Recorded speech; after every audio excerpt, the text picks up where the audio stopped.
La cadena Democracia presenta Controversia. Estamos retomando con fuerza, cumpliendo las metas previstas. Hay que actuar con la fuerza que se necesita. Controversia. Sería un subsidio directo al consumidor. Una zona de seguridad del Estado. Controversia. Temas relevantes analizados a profundidad. Controversia.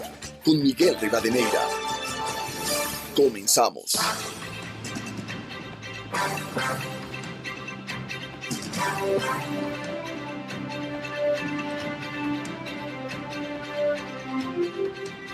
Un saludo cordial a los seguidores del programa Controversia en Escena a través de XFM, Democracia M y Democracia TV.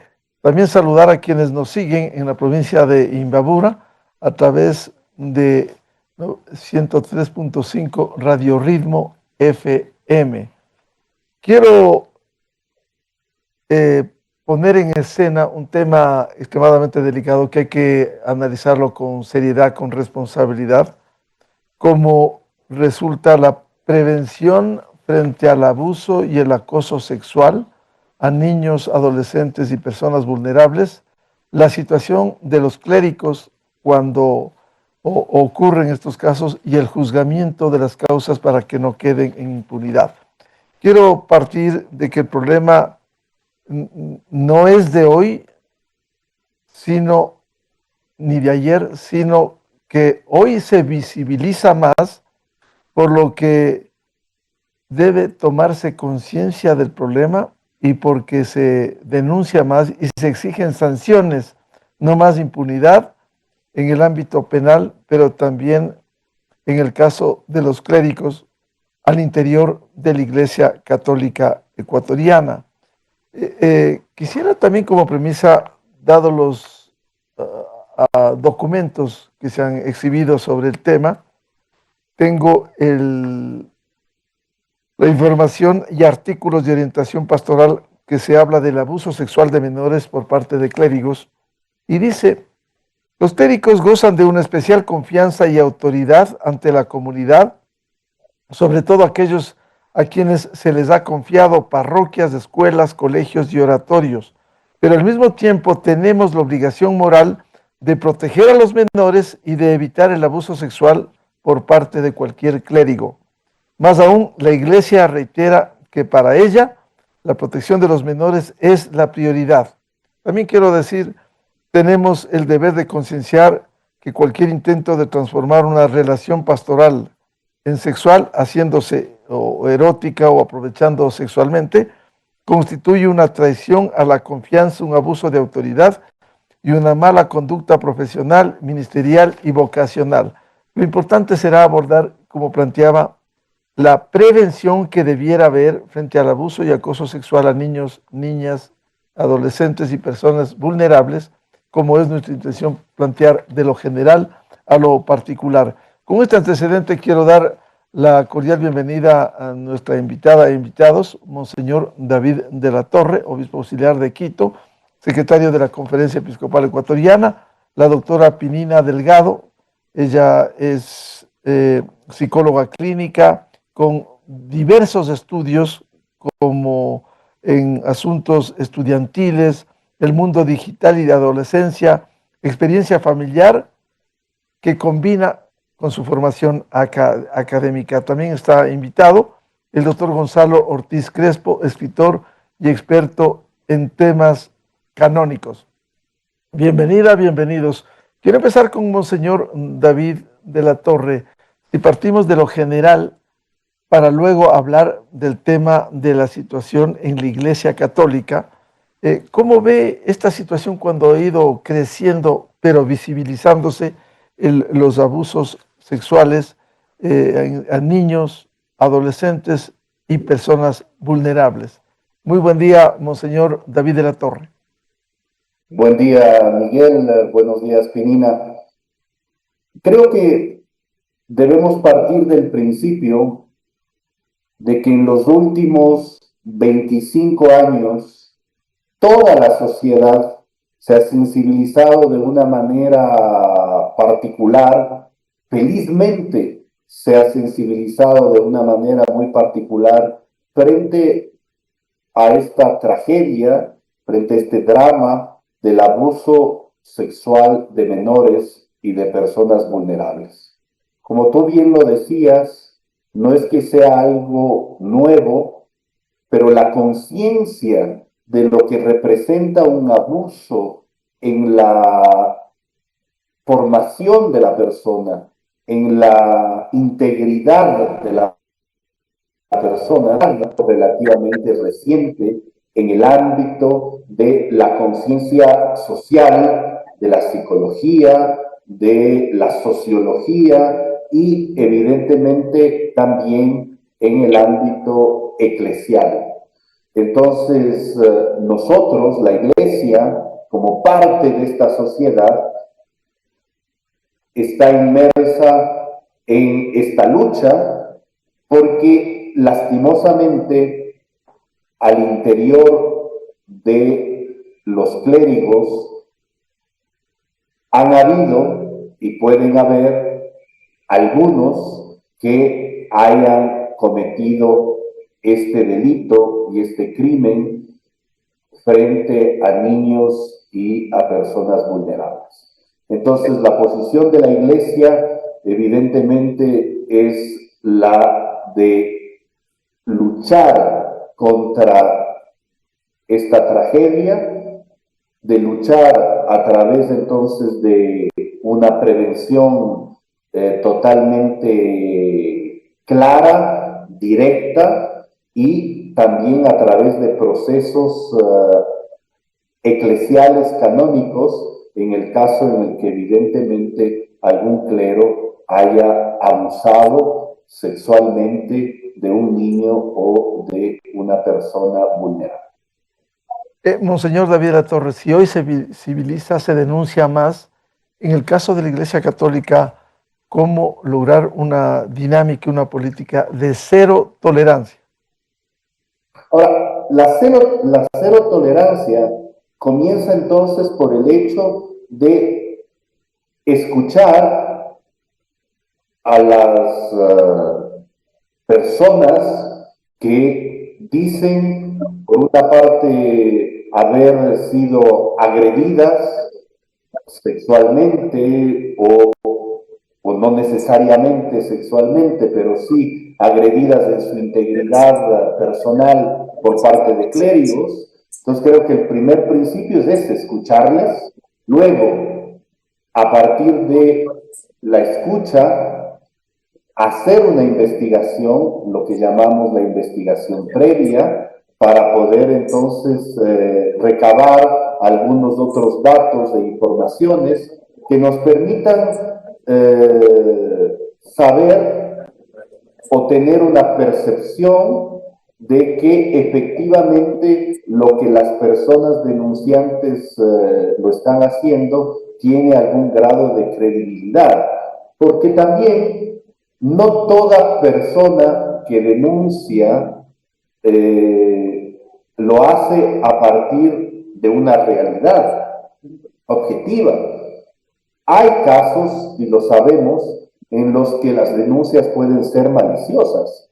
Las denuncias pueden estar ligadas a otros factores. Entonces, la Iglesia también necesita no solamente resguardar la integridad de la víctima, la verdad de los hechos, pero también tiene que guardar el buen nombre de todas las personas. Y por eso entonces es necesario, como decía, hacer esto que llamamos la investigación previa. Pero, repito, lo primero, lo más importante, yo creo que ahí hay un cambio fundamental. Hay que escuchar a las personas, hay que darles crédito y hay que partir entonces del principio de que estas personas que se acercan a una instancia eclesial a denunciar algún tipo de abuso, pues efectivamente en algún sentido al menos, están del lado de la verdad y tenemos entonces que partir de eso para continuar con el proceso. Es evidente, Monseñor David de la Torre, como ocurre con un principio en la administración de justicia, el debido proceso, usted decía, escuchar a las partes, el derecho a la defensa y el principio de inocencia que son fundamentales. Quiero dar la bienvenida y saludar a la doctora Pinina Delgado, con toda su experiencia profesional como psicóloga clínica, estudios sobre asuntos estudiantiles, mundo digital, adolescencia y experiencia familiar también con su formación económica. ¿Cómo ve esta problemática en general sobre el abuso a niños, niñas y adolescentes y también a personas vulnerables del abuso sexual? Y luego hablaremos del tema de la Iglesia Católica y los clérigos. Buen día, doctora Pinina Delgado. Buenos días, muchísimas gracias primero por la invitación. Un honor compartir con este panel de tanta sabiduría hay aquí, sobre todo en este tema que nos obliga por lo delicado a levantar la voz, ¿no? Nos obliga a mirar un poquito más allá, a no quedarnos cortos, porque yo creo que a lo largo de la historia eso es lo que ha ido sucediendo cuando vamos trabajando con niños, con adolescentes, que no lo miramos todo y no lo estamos cuidando todo, ¿sí? A veces solamente estamos como esperando un castigo, ¿no? Un culpar cuando ya ha sucedido, pero muy poco o muy poca importancia se está dando a toda la prevención que podemos hacer desde el más mínimo detalle.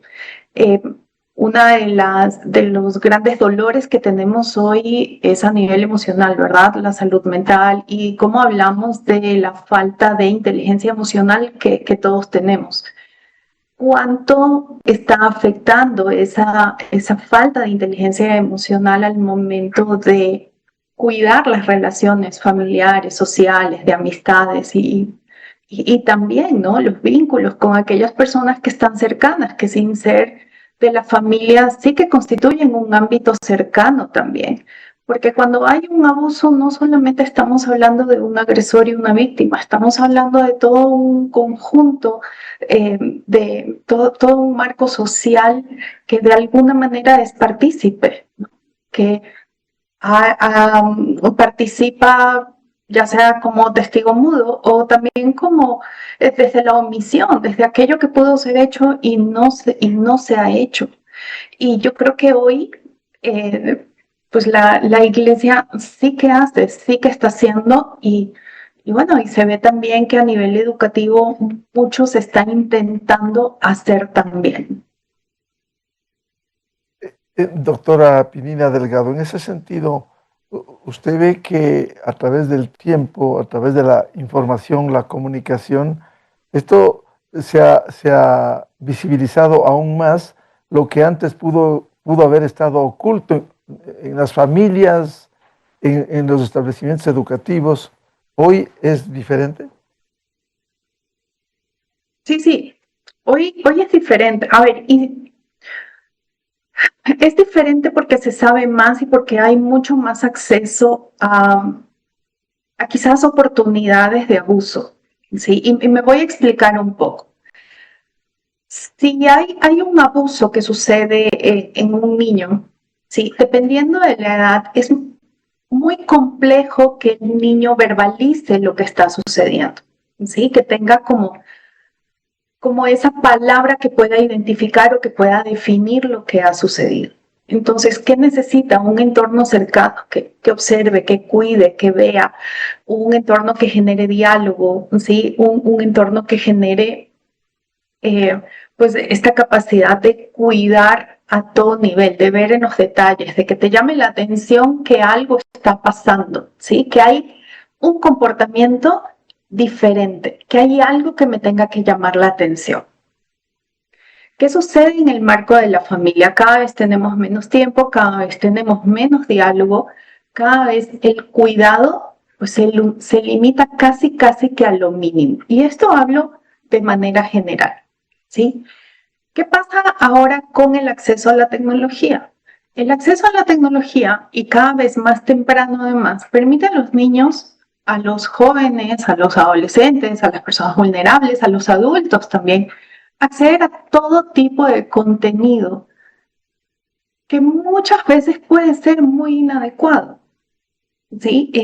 Que a veces decimos contenido para adultos, pero bueno, hay contenidos que ni para adultos, ¿sí? Que no son buenos para nadie. Entonces, nos llenamos de imágenes que por un lado los niños pueden normalizar esos comportamientos y los adultos también pueden llegar a normalizar esos comportamientos y por lo tanto sentirse muy libres de experimentar, de hacer, de ver, porque se lo ve tanto que ya llega a ser parte de lo cotidiano.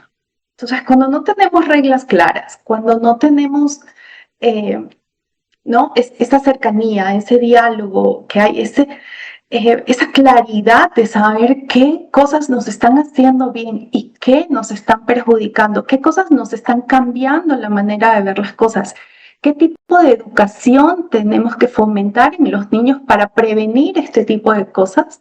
Entonces ahí es cuando definitivamente nos quedamos cortos y todo este tipo de situaciones que pueden terminar en un abuso físico como tal, se van a seguir dando y cada vez con más frecuencia, porque tenemos cada vez personas más dispuestos quizás a experimentar, a ver, a tener curiosidad y pues de alguna manera amparados bajo la normalidad. ¿Cuántas cosas están sucediendo hoy en línea que están afectando exactamente igual que afecta un contacto sexual físico? Doctora Pinina Delgado, para que lo desarrolle a propósito de esta situación que viven especialmente niños, niñas y adolescentes, del acceso a través de estas nuevas tecnologías que bien utilizadas pueden ser pedagógicas, pero gran parte lo hace sin ningún tipo de control. ¿Cómo controlar ese uso de las tecnologías y que no desde muy pequeños usen el celular y pueden acceder a estas cosas que finalmente es una educación distorsionada para esos niños y adolescentes? Sí, Miguel, realmente es muy preocupante porque hemos perdido el control, hemos perdido la noción de privacidad, hemos perdido la noción de intimidad.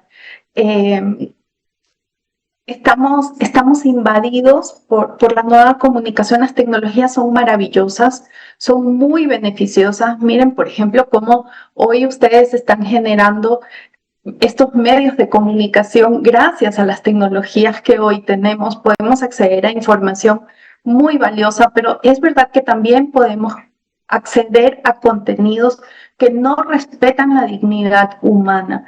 Y estos contenidos están ingresando a través de cualquier tipo de plataforma. Ya sabemos, por ejemplo, de un juego, hubo pues una plataforma de juegos, ¿verdad? Hubo un gran movimiento mediático alertando sobre estos juegos, pero en realidad todo tipo de aplicación que te permita un scrolling infinito, ¿cierto? Estar paseándote infinitamente.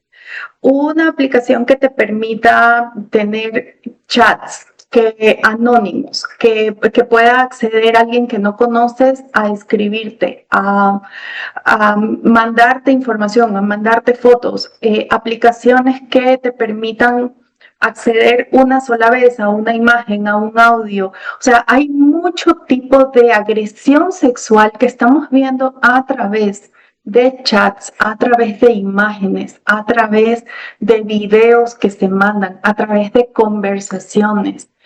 Hoy tenemos casos de niños que están recibiendo ese tipo de pedidos y los niños están tomando fotos de sus cuerpos y están mandando, ¿no? Están enviando y se están divulgando. La inteligencia artificial hoy puede convertir cualquier cosa en cualquier cosa.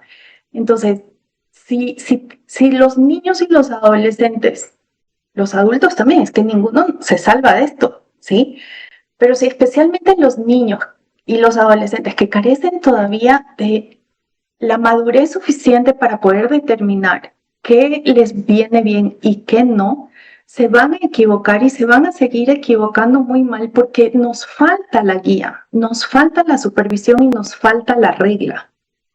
mientras más normal se convierta todo, la forma de vestirse, la forma de hablar, qué contenidos vienen en la música, qué contenidos vienen en las series, en los programas, en las películas, en todo, en los juegos, absolutamente todo. Entonces, si hoy puedo hacer una advertencia de cuidemos no solamente los comportamientos y las relaciones sociales entre pares, de los niños con toda la gente que les rodea, con los adultos, absolutamente con toda la gente que les rodea, también cuidemos cuáles son las relaciones que están los niños adquiriendo a través del consumo de tecnología, de pantalla, de cualquier tipo de dispositivo que les lleve a tener acceso al Internet.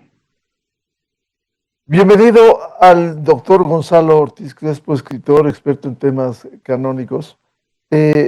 Estamos analizando este tema del abuso sexual de menores en general, a niños, niñas, adolescentes, incluso a personas vulnerables, y también en particular la acción que pudieran cometer los clérigos y la tarea que cumple la Iglesia Católica. Decíamos, doctor Gonzalo Ortiz, que el problema no es de hoy ni de ayer, sino que hoy se visibiliza aún más por la toma de conciencia del problema y porque hoy se denuncia más y se exigen sanciones, no más impunidad en el ámbito penal, pero también al interior de la Iglesia Católica en lo que le compete. Desde esa visión, ¿cómo ve usted esta problemática en las actuales condiciones cuando ha cambiado la dinámica de la comunicación, el acceso a plataformas y una serie de acciones que determina que de alguna manera esto incide en los hechos que luego se evidencian? Buen día, doctor Gonzalo Ortiz Crespo. Buenos días, Miguel. Buenos días a los panelistas. Un honor estar como señor David de la Torre y con la doctora Pinina en este panel. En primer lugar, tal vez deberíamos reflexionar sobre el hecho de la visibilidad. Antes no había ni la conciencia, perdón que estoy con una carraspera tremenda, no había ni la conciencia, ni ni creo que los propios hechos, ¿no? Aunque siempre debe haber habido abusos, pero en la sociedad no se comentaba, no se conocía, y es un asunto de los últimos 25 o 50 años que se ha vuelto esto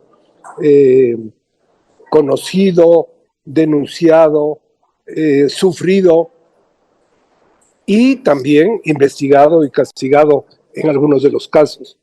Hay un cambio en la sociedad, un cambio que tiene que ver obviamente con todo lo que es la conciencia individual, el hecho de que no se acepta la autoridad porque sí, sino que tiene que pasar por una serie de filtros y de reflexiones, pero también, por supuesto, hay una actitud distinta de parte de quienes tienen el deber de investigar, que tienen el deber de reconocer que hay estos problemas, y a la cabeza de eso la Iglesia Católica, ¿no? Ya hace algunos lustros la Iglesia ha expedido una serie de normas de la Congregación para la Doctrina de la Fe, del propio Papa. El Papa Francisco fue muy claro, muy categórico, ¿no?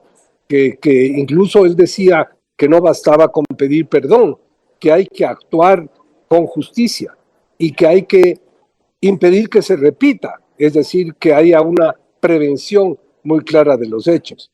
Y eso es lo que me parece más notable en esta actitud de la Iglesia Católica Ecuatoriana, que tiene pues un instructivo, primero un protocolo en el que intervinieron precisamente la doctora Pinina y también los obispos para prevenir el abuso y el acoso sexual a niños, adolescentes y personas vulnerables. Es decir, hay un protocolo para prevenir. Así es como tiene que actuar todo miembro de la Iglesia para prevenir esto. Por otro lado, hay también, obviamente, unas reglas que, como digo, vienen incluso de la Santa Sede para juzgar las causas de abuso sexual, para investigarlas, para sancionar en el caso de que las haya, ¿no? Hay toda una serie de documentos, tanto, como digo, de la Santa Sede como de la propia Iglesia ecuatoriana. Existe el instructivo para el juzgamiento de las causas de abuso sexual, que está en vigencia desde el 2014, es decir, desde hace más de una década, ¿no? Entonces es interesante ver que no es que se intenta ocultar, que no es que antes primaba la idea de que cualquiera de estas cosas del escándalo le hacía daño a la iglesia y que había que tapar, ¿no? Hace 50 años esa era la actitud. Creo que esto es una revolución por completo, y actualmente la iglesia dice que no, que hay que actuar con justicia, que hay que reparar a las víctimas, que hay que prevenir. El Papa Francisco tenía 4 verbos, que además, frente a las víctimas hay que escuchar, hay que acompañar a las víctimas, hay que protegerlas y reparar el daño que se haya causado. Es que todo esto es nuevo y es notable. Yo desde, digamos, el hecho de ser un católico practicante, me congratulo que la Iglesia tenga esta nueva actitud frente a estos aborrecibles hechos. Monseñor David de la Torre, a ver, ¿qué sucede cuando se presenta un caso? ¿Cómo actúa la Iglesia en una dinámica, como se ha dicho hoy, en donde se visibiliza con mayor razón y en ese caso que no haya impunidad en lo que le corresponde a la Iglesia Católica, porque otro es del ámbito penal, en donde se procesa si es que esto se ha comprobado? ¿Cómo se actúa con los casos concretos en la Iglesia Católica? Muy bien.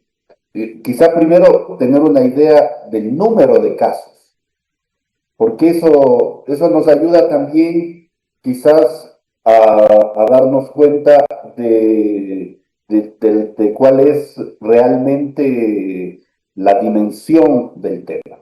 Evidentemente que un caso ya es demasiado y que un caso duele a la iglesia, duele a los pastores y que un caso, aunque haya un solo caso, eso debe ser para nosotros motivo de vergüenza y motivo de pedir perdón a las víctimas y a la sociedad. Cuando hablamos de los casos de Quito,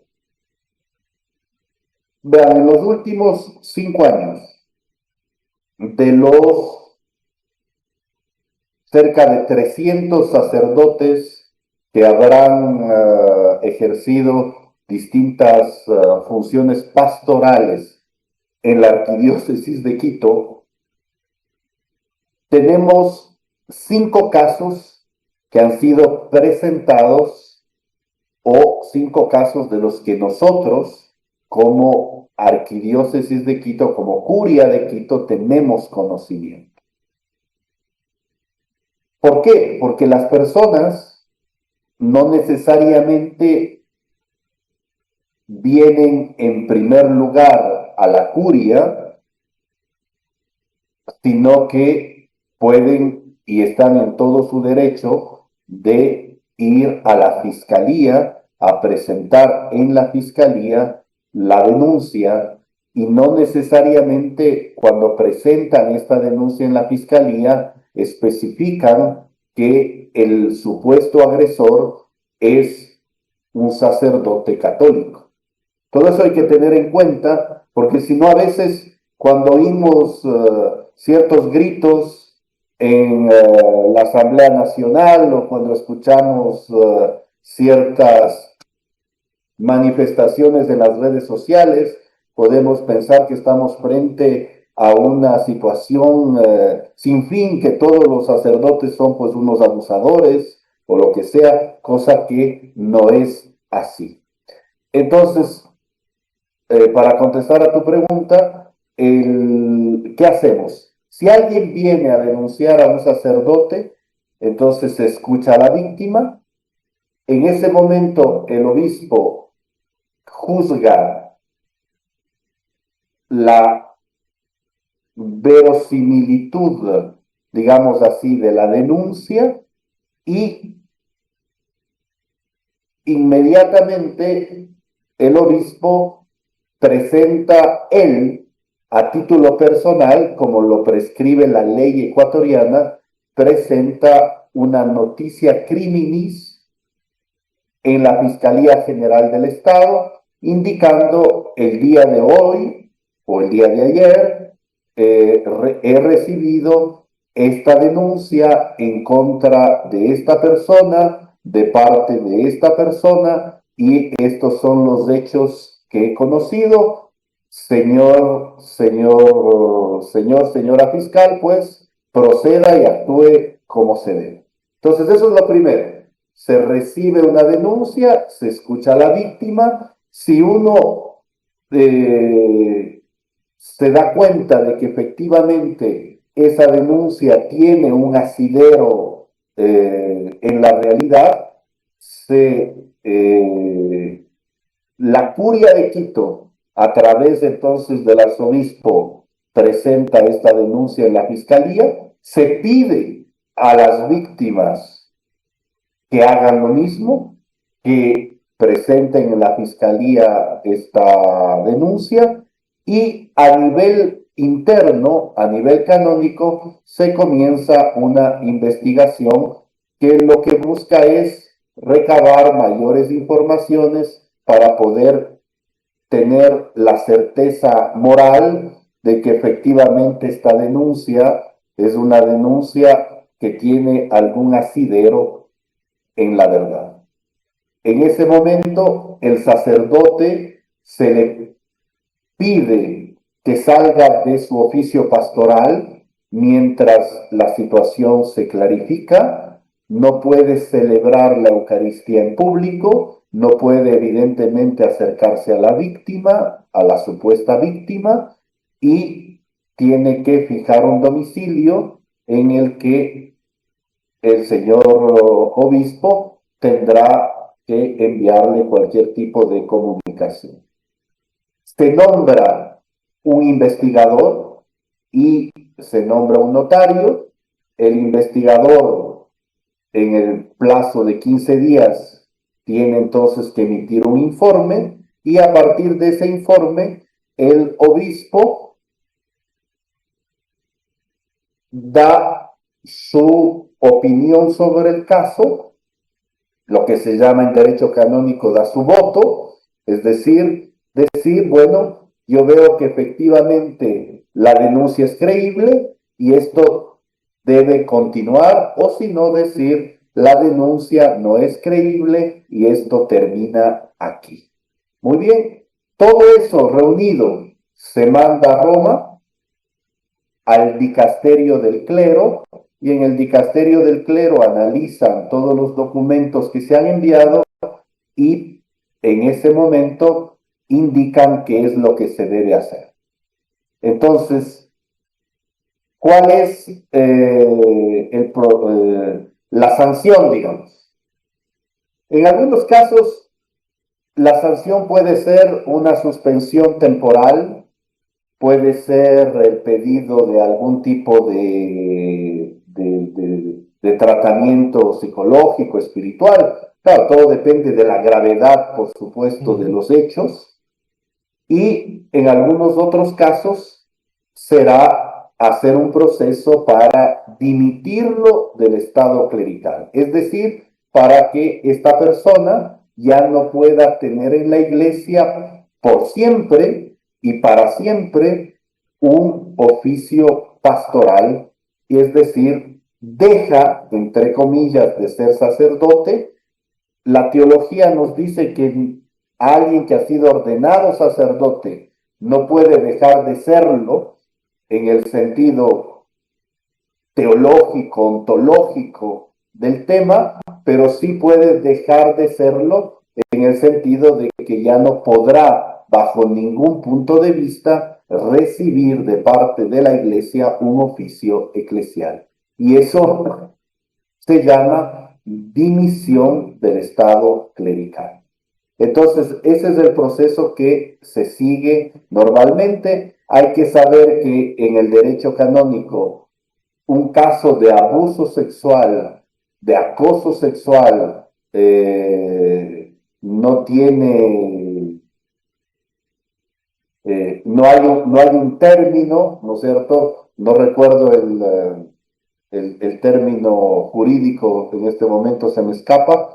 Entonces, no prescribe. no prescribe, exactamente, gracias Gonzalo. Entonces, en el derecho canónico esto no prescribe, significa entonces que cualquier abuso o acoso sexual cometido por un clérigo hace 30, 40, 50 años, si es denunciado el día de hoy, la Iglesia tiene la obligación de investigarlo y de hacer el proceso hasta las últimas consecuencias. Monseñor de la Torre, ha habido casos en donde se ha llegado a la sanción de excluir de la Iglesia Católica que no ejerzan el sacerdocio en el Ecuador, por un lado, y también si hay casos en donde por su lado la justicia ordinaria, la investigación penal, pudiera sancionar a un clérigo y en la Iglesia no ocurra eso, o viceversa, se sancione en la Iglesia y en el fuero de la justicia ordinaria se declara inocente. Digamos que lo que sucede frecuentemente es que la Iglesia lo sanciona y no la justicia ordinaria.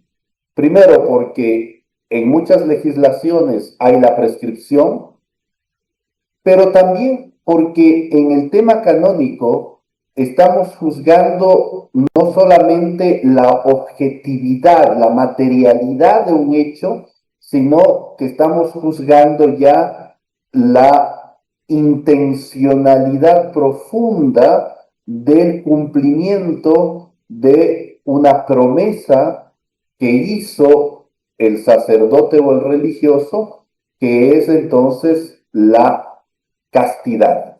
Entonces, en ese sentido, puede haber delitos al interior de la legislación canónica que no son delitos en el marco de la justicia ordinaria, digamos así, ¿no es cierto? Eso a nivel, entonces, general. A nivel, en cambio, ya preciso del tema del abuso sexual de menores, la Iglesia es muy dura, ¿no es cierto? Entonces, en la sanción de estos casos. Doctora Pinina Delgado, a ver, hemos leído, hablaremos más adelante sobre el protocolo para la prevención, pero también las acciones que se cumplen. Si quiero plantearle parte de estos documentos, siendo un derecho universal velar por la integridad personal del menor, también en cuanto a su sexualidad, derecho que debe ser protegido, ¿la violación de este derecho acaso no reviste una especial gravedad, sea por el daño que sufren los menores, o sea porque ocurre sobre personas que aún carecen de discernimiento y libertad que tendría una mayor edad? Por supuesto, o sea, es nuestra, definitivamente es nuestra obligación, y hablo de toda la sociedad, y la Iglesia yo creo que ha dado un paso inmenso, como ya lo hemos dicho aquí, ¿no? O sea, proteger al que más lo necesita, al que más tiene que ser protegido, y yo creo que esa tiene que ser la misión de absolutamente todos, no esperar que alguien haga. O sea, todos tenemos parte en esto, todos tenemos acción. Y por supuesto, tiene que tener la importancia que tiene, porque un abuso de cualquier tipo, ya sea, a ver, como que de alguna manera es que quisiera que hubiera, pues, a ver, mínimo o máximo, pero es que todo es máximo, ¿ya? O sea, todo tipo de agresión, todo tipo de no reconocer la dignidad de esa persona, ya, de ir en contra de la dignidad de esa persona, de respetarle a esa persona como persona, ya tiene que ser definitivamente un llamado de atención, porque eso va a ir dejando huellas, sin duda, va a dejar huellas para el resto de la vida. Por lo tanto, sí que tenemos que mirarlo, como dice Miguel, con la gravedad que tiene que ser, o sea, quizás es algo que nos tenemos que plantear en todo momento, ¿no? O sea, cómo podemos nosotros ir generando más y mayores espacios para poder hacerlo esto cada vez más público y poder encontrar medidas que ayuden de alguna manera a ayudar, a tratar de reparar, a tratar de sanar. Eso implica, doctora Pinina Delgado, que presentado un caso, trabajar en la prevención a futuro y también en la resiliencia para que un niño, una niña, un adolescente fue producto de este abuso sexual, para que no haya la revictimización de esa persona. Sí, bueno, o sea, hay que tener muchísimo cuidado, ¿no? O sea, eso primero, ¿no? El abordaje a una víctima tiene que ser muy respetuoso, tiene que ser muy cuidadoso y tiene que ser muy profesional, porque podemos caer en esto, en la revictimización. Cada vez que volvemos a hacer hablar, cada vez que preguntamos, cada vez que pues la cosa se hace pública, cada vez que la investigación sigue, cada vez que hay un nuevo recuerdo, siempre podemos caer en esa revictimización. Entonces, efectivamente, ¿en qué es lo que más tenemos que trabajar? En prevenir, ¿verdad? Como decía Monseñor al principio, un caso ya es demasiado. Ojalá tengamos 0 casos, ¿no? O sea, tratar de trabajar sobre todo ahí en prevenir, que vamos a hablar luego del protocolo como tal, que me parece muy completo, y luego también pensar en que esa persona que ya es víctima tiene también que ser acompañada y tiene que ser reparada en un primer momento y a veces, muchas veces, pues en otros diferentes momentos de su vida. Doctor Gonzalo Ortiz Crespo, como estos documentos nos han ilustrado y ha sido procesado por la Iglesia Católica, una cosa que queda absolutamente clara es que hay que seguir lidiando con el debate de los abusos. En unos casos se comprobará, en otros se descartará. Y la crisis también, por lo que vivimos, esta dinámica del acceso a las tecnologías digitales, quizás estamos, y como comunicador, Gonzalo, ¿no estamos lejos de haber concluido este tema? Bueno, la condición humana es tal que probablemente no hemos concluido el tema. Lo importante es que haya los mecanismos de denuncia, los mecanismos de investigación, los mecanismos de sanción. Es decir, el tema tiene que seguir. Felizmente también con la prevención, quienes entran en la vida clerical probablemente tienen ahora más claro el tema de límites. He conversado con sacerdotes, el propio Monseñor David nos contaba algunas experiencias de cómo, por ejemplo, la propia relación con los fieles es distinta.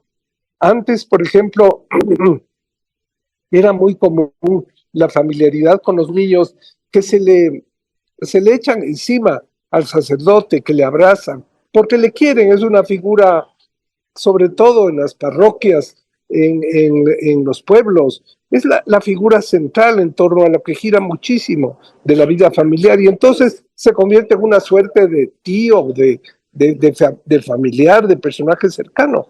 Ahora el sacerdote tiene que saber comportarse y poner una cierta distancia, aunque no sea nada pecaminoso, nada malo, pero ahora saben que tienen que comportarse con una serie que está en los protocolos también, ¿no? Por ejemplo, el no recibir a gente joven en sus casas, el no tener intimidad con ciertas personas. Es una serie de comportamientos que felizmente van a permitir prevenir en el futuro estas cosas. Y por otro lado, saber más claramente que la Iglesia va a ser implacable. Como dice Monseñor, no prescribe. En la justicia ordinaria, en el Ecuador, prescriben estos casos. Si el caso más, digamos, tal vez con más repercusión mediática es el del cura Cordero en Cuenca, que era un caso de hace 40 años y que ya para la justicia había prescrito, y sin embargo la iglesia se propuso que eso había que investigar, que había que sancionar y que había que reparar a las víctimas. Y creo que la justicia ordinaria no solo que ya había prescrito, se había olvidado del caso, pero la iglesia lo retomó e hizo justicia. Creo que en ese sentido la iglesia demuestra digamos, una coherencia mucho mayor con las víctimas que lo que puede tener incluso los sistemas de justicia ordinaria. Gonzalo, lo que decías, por todos estos hechos, ¿hay una mayor responsabilidad en el tratamiento de un tema tan delicado? Si ahora se lo puede denunciar, se lo puede visibilizar. Mayor responsabilidad desde los clérigos, desde la iglesia. Sí, sí, eso es lo que venía diciendo, ¿no? Ahora está mucho más claro.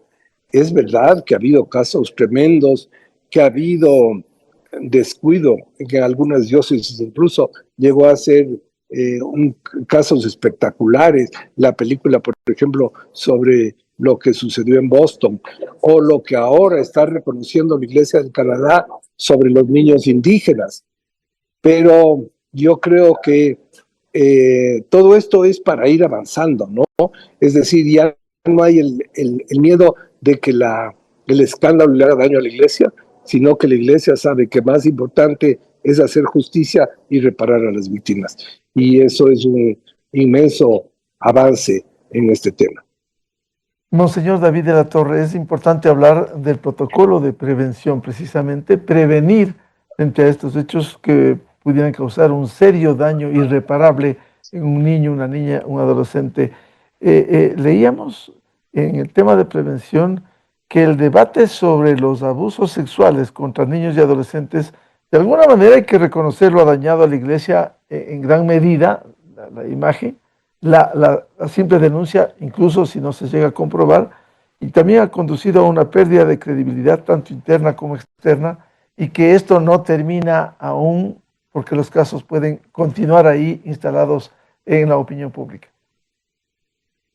Sí, efectivamente creo que una de las grandes crisis de credibilidad que ha tenido la Iglesia está ligada al tratamiento de este tema.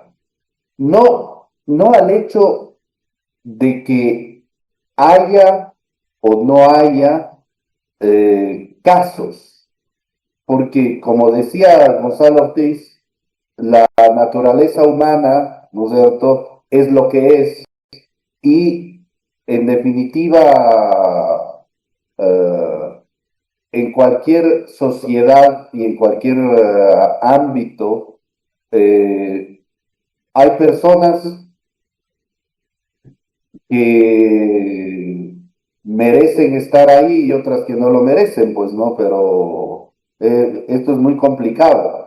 Además de que el tema del abuso sexual está ligado a trastornos muy complicados, o sea, todavía estamos en el comienzo de un estudio serio sobre la condición del abusador y sobre las consecuencias de un abuso en el caso de una persona.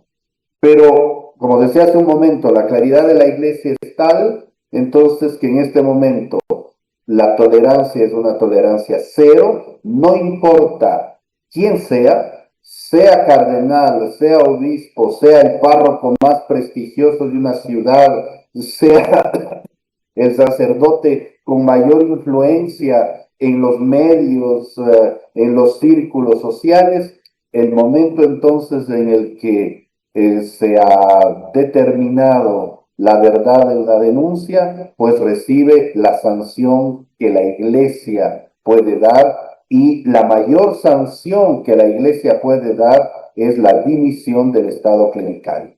La Iglesia no tiene prisiones, la iglesia no tiene fuerza pública, no tiene, pues, porque a veces pueden criticarnos y dicen, y solamente hacen eso, pero es que no, nosotros como iglesia no podemos hacer más de eso, pero, como decía hace un momento, estamos no solamente en la obligación, sino en la total predisposición de ayudar a la justicia civil para que ella sí, dentro de sus competencias y de los límites prescritos por la misma legislación, se establezca justicia y se tome pues otras sanciones que el Estado sí lo puede hacer. Ahora, el tema de la prevención es un tema fundamental porque lo que busca es que el sacerdote o cualquier persona en responsabilidad al interior de la iglesia, porque recordemos que cada vez hay menos sacerdotes, ¿no es cierto? Y cada vez hay menos sacerdotes en funciones de responsabilidad. Cuando yo era niño, el que hacía la catequesis era un sacerdote. El día de hoy, la catequesis está en manos de laicos. El día de hoy, los rectores de instituciones educativas ya no son los hermanos, ya no son las hermanas, ya no son los sacerdotes, sino son laicos. Entonces, cualquier persona que tiene en la iglesia una responsabilidad tiene que tener claridad de que delante de él hay una persona con una dignidad inalienable y que esa persona tiene que ser respetada, pase lo que pase, sea lo que sea. Entonces, yo creo que eso es una cosa fundamental. Esa es la prevención en el fondo. Después tenemos normas, después tendremos comportamientos, después tendremos actitudes, pero todo nace de un principio básico. El otro tiene que ser respetado y defendido en su integridad, sea lo que sea, pase lo que pase, en toda circunstancia y en todo modo. Monseñor de la Torre, ahora esto pasa no solo con los abusos sexuales que pudieran comprobarse, sino también con el acoso sexual, porque en el Código Orgánico Integral Penal se sanciona artículos 166, 167, 170, tanto el acoso sexual cuanto cuando se plasma un abuso sexual, Monseñor. Sí, claro, digamos que son dos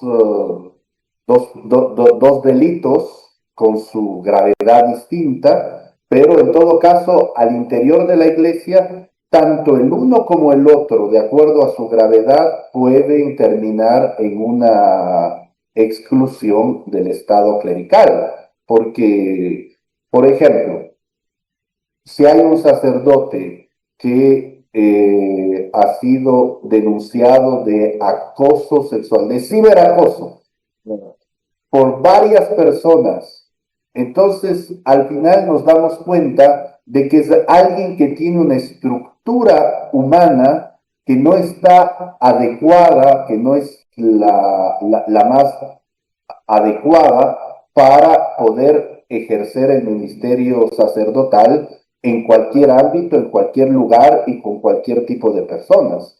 Entonces, en ese sentido, no solamente que el abuso sexual termina o puede terminar en una reducción al estado laical, sino que también un caso de acoso o también un caso, como decía yo hace un momento, lo que llamaríamos un atentado contra el sexto mandamiento. Voy a poner un ejemplo. Alguien, ¿no es cierto?, que tiene una obsesión por la pornografía. Entonces, esta persona evidentemente no puede ser sacerdote, no tiene una estructura humana, psicológica, afectiva que le permita establecer con los demás una relación sana. Entonces, en ese momento, pues tendrá que ser dimitida del estado clerical. Ahora, ¿cómo evitamos eso? Con la formación en el seminario, pero toda formación, toda norma, lo sabemos, ¿no es cierto?, tiene límites y tiene, como decían pues, los judíos, por el ojo de una aguja se cola hasta un camello, pues, ¿no es cierto? Entonces tenemos que estar atentos, no en esta sensación de que es un lugar que acoge abusadores, pero sí en el realismo de que si en la sociedad los hay, también los puede haber en la iglesia y tenemos que estar atentos. Monseñor de la Torre, por ello a veces de manera peyorativa y despectiva cuando se habla de los curas pedófilos, precisamente el Santo Padre en su momento ha hablado de la profundización de la evangelización, sino también la reevangelización para concienciar sobre los principios de la Iglesia Católica. Sí, o sea, tenemos pues que volver a poner en el centro, digamos, desde el punto de vista de la fe, nosotros tenemos que volver a poner en el centro a Jesucristo, ¿no? O sea, un sacerdote no es un funcionario de lo religioso, un sacerdote es primeramente un hombre de Dios que tiene que anunciar el Evangelio con su vida. Y es de ahí, digamos así, la gravedad de un abuso ligado al tema de la ordenación sacerdotal, ¿no? Porque el sacerdote, por definición, tiene que ser imagen de Cristo. Es por eso que el Papa Francisco incluso llegaba a identificar un abuso sexual con una profanación del cuerpo de Cristo, con una misa negra, decía él, ¿no es cierto? O sea, en este sentido de que el sacerdote tiene que ser realmente otro Cristo para el otro. Y ahí está la gravedad, y por eso entonces la iglesia el día de hoy no se cruza de brazos. Ahora, una pequeña palabrita sobre el pasado. Vean, esto es algo tan grave como decía Pinina, ¿no es cierto?, que nos ha costado mucho a la sociedad y a la iglesia entender que alguien sea capaz de un acto de tal gravedad. Y cuando uno conoce al victimario, cuando uno ha crecido con un victimario, cuando uno lo ha tenido de compañero de colegio, cuando uno lo ha tenido de compañero de universidad, de facultad, de seminario, evidentemente que la primera actitud humana es la incredulidad, ¿no? Pero ahora sabemos que efectivamente los hay y hay más, lastimosamente, de los que deberían haber, pues, ¿no? Y esa es nuestra lucha, ese es nuestro combate, y es un combate no solamente de la autoridad eclesial, sino de las comunidades.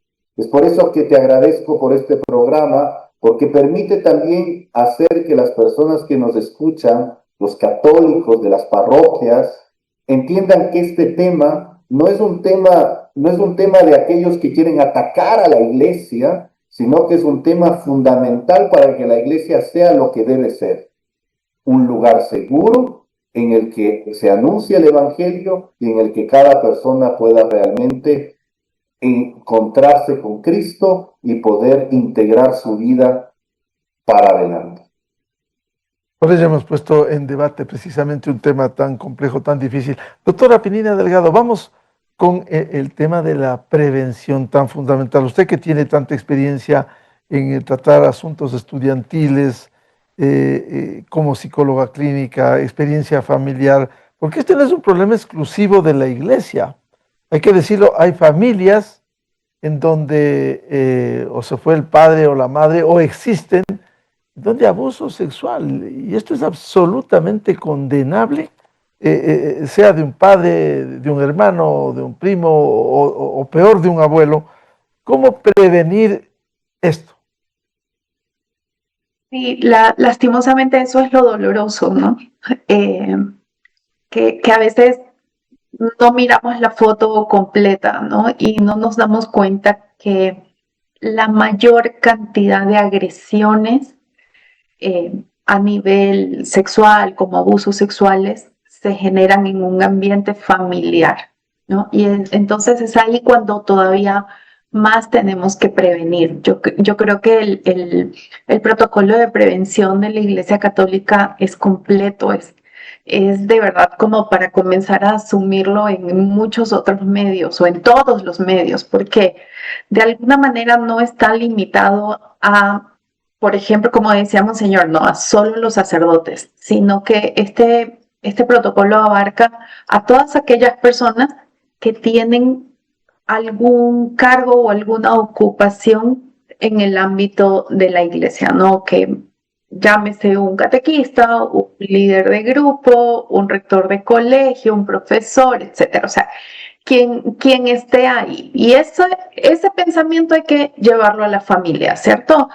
Entonces, y a la sociedad. Uno tiene que pensar en absolutamente todos los actores que giran alrededor de nuestra vida. Luego, los lugares también. Tenemos que entender que hay lugares que son completamente inapropiados. ¿Por qué? Porque pueden facilitar un sentirme aislado, un sentirme encerrado. Entonces, por ejemplo, el simple detalle de que haya puertas transparentes, que en qué lugares, como decíamos también hace un momento, ¿no? O sea, no, la casa del sacerdote no es el lugar, ¿sí? ¿Cuáles son los lugares donde podemos realizar actividades de iglesia? Bueno, también llevemos eso al ámbito de la familia, al ámbito de la escuela. ¿Cuáles son los lugares donde yo puedo estar con los primos, con los tíos, con mi propio papá, con mi propia mamá? ¿Sí? Entonces, todo ese tipo de cosas hay que siempre sacarlos de un lugar y tratar de generalizarlos porque definitivamente ayuda, ¿no? Por ejemplo, también los medios, ¿no? Lo que hablábamos, estos medios de comunicación, a través de donde yo tengo que establecer esa comunicación, digamos, si fuera catequista, cómo yo debo comunicarme con aquellos niños de la catequesis, ¿no? A través de qué medios. Yo no voy a usar medios electrónicos. Entonces, ahí también vamos a casa, ¿cierto? Vamos a ese ambiente de hogar, a través de donde, ¿quién me puede hablar a mí? ¿Con quién yo puedo hablar? Y las muestras de afecto, por supuesto, porque, a ver, es que, ¿por qué no podemos tener muestras de afecto que sean respetuosas y que cuiden la dignidad de la persona? Entonces, esas muestras de afecto tienen que saberse también en el marco familiar, ¿no? ¿Cómo yo voy a saludar al sacerdote? ¿Cómo yo saludo a un amigo? ¿Cuál es la diferencia de saludar a un papá? Entonces, hay todos esos detalles que efectivamente están siendo tomados en cuenta en el protocolo de prevención de la iglesia y que son esos puntitos que tenemos que tomar en cuenta para la sociedad en general. Pero nada de eso es suficiente si no hay la formación. Y eso también está tomado en cuenta en el protocolo de la Iglesia Católica, ¿no? Esa formación constante, ese sostenimiento, esa incluso evaluación de quién está trabajando con nuestros niños. Eso es algo que definitivamente tenemos que seguir haciendo y ojalá se proyecte a otros ambientes, a todos los ambientes donde están los niños. Necesitamos saber qué es lo correcto, qué nos hace bien. Necesitamos aprender a decir no. Necesitamos establecer límites claros que nos permitan llegar a la yo creo que el gran deseo, ¿no? De que terminemos en el cero, no vuelva a existir un solo caso más de abuso sexual. Cuán fundamental, doctora Pinilla Delgado, es la educación, la formación, primero en la familia, evidentemente, y también en los establecimientos educativos. Sí, por supuesto. a todo nivel. O sea, a ver, ¿qué comenzó a suceder? Fíjense, un ejemplo así súper claro. Comenzamos a hacer educación sexual, ¿cierto? Y entonces nos quedamos en educación sexual, en entender cuerpos y placeres y no más. Hubo una escalada luego, años después, cuando vimos que esa educación sexual era incompleta. Lo que necesitábamos era una educación de la afectividad. Tenemos que entender afectos, entender emociones, ¿sí? Tenemos que dar ese valor, porque no es solo cuerpo, no somos solo cuerpo. Tenemos que partir de ahí, que no somos solo cuerpo.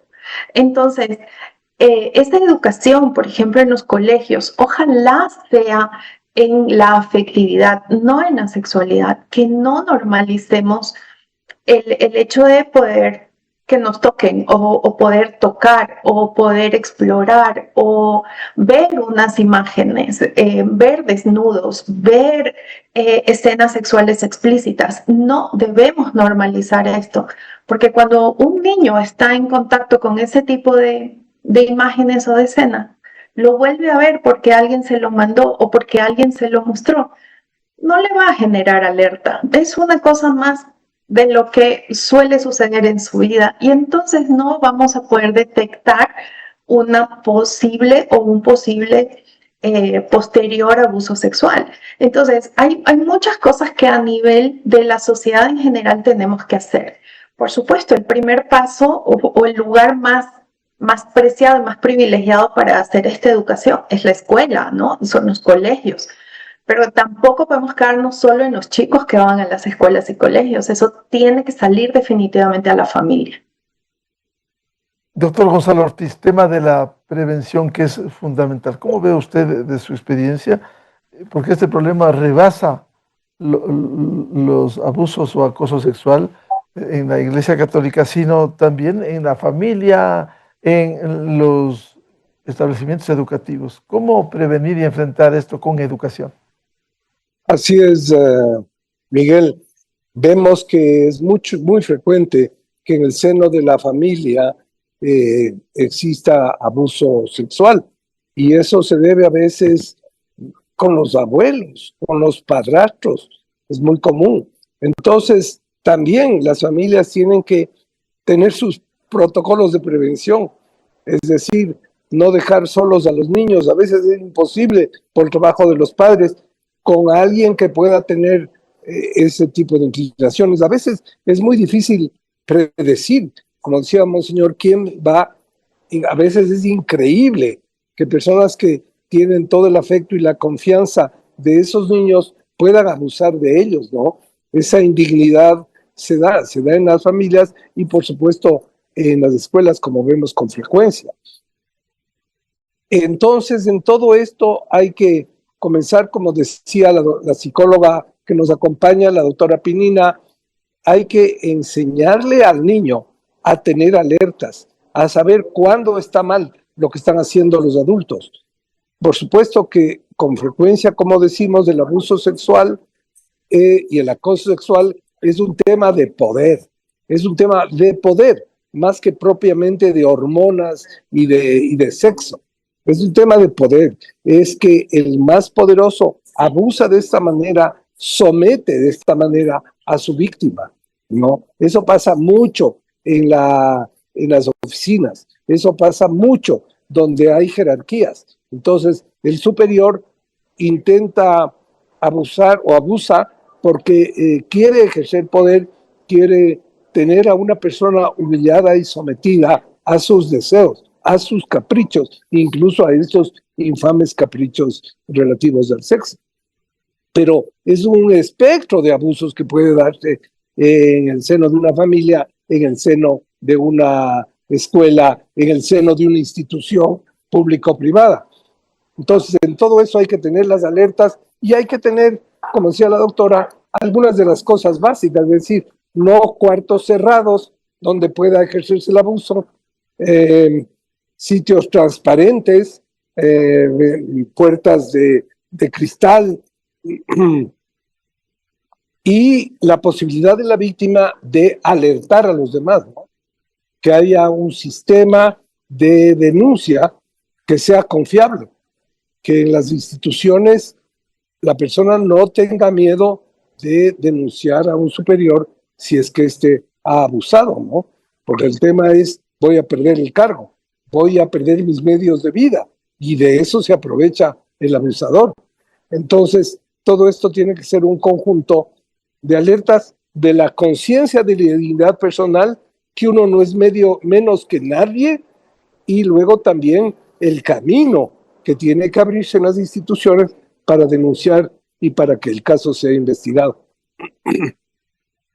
Muchas gracias por ilustrarnos un tema tan complejo, difícil, delicado, pero es bueno abordarlo en la sociedad para tomar conciencia y evitar, ojalá, que los abusos o el acoso sexual permanezcan en nuestra sociedad tan cambiante, con nuevas herramientas digitales y tecnológicas.